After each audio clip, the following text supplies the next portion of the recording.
sauf erreur de ma part, on donne plus de 11 milliards d'euros à l'Europe, mais en fait, elle nous en renvoie beaucoup plus par la politique agricole commune, par également des investissements, etc. Donc ça, c'est le premier point.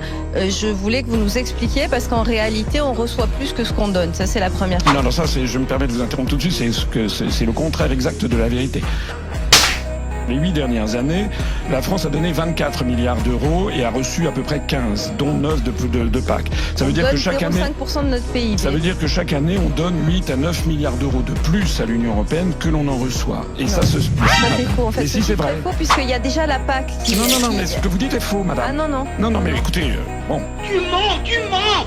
On va aller voir les chiffres. Ça, c'est le premier point. Mais non, mais attendez, c'est pas un premier point, c'est extrêmement important. Oui, mais bien sûr. Ça veut dire que les Français donnent chaque année 8 milliards d'euros de plus à l'Union européenne qu'ils n'en reçoivent. Ça veut dire que lorsque l'on sera sorti de l'Union européenne, on pourra toujours donner des subventions directes mais aux agriculteurs. Mais cette fois-ci, on les donnera directement avec le drapeau bleu, blanc, rouge et pas le drapeau bleu aux étoiles d'or.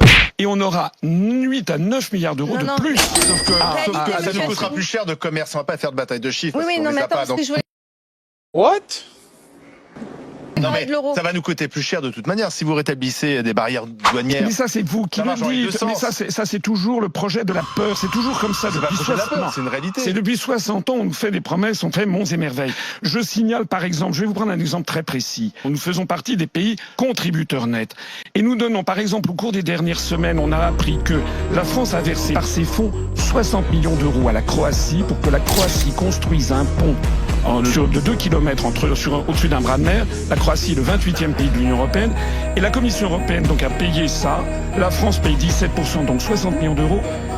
Et ceci a été attribué à une entreprise chinoise de BTP, de telle sorte que le Premier ministre chinois vient de se rendre en Croatie.